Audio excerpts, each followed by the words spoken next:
Hello friends, welcome back to our YouTube channel Take and Cryptos. Today in this video let's learn about how to remove saved password on Instagram. So let's get started. At first let's get into Instagram app. So here it is.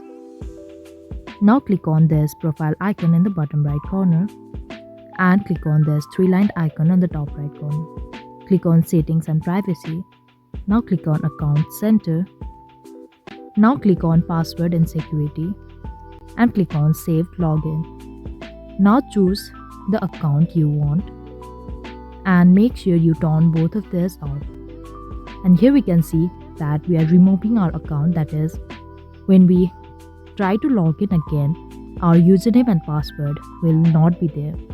So let's tap on remove and it's done. Now next time when we try to log in, we'll have to log in with our password. So this is how we can remove our password on Instagram. I hope you liked the video. Please do like and subscribe. Thanks for watching.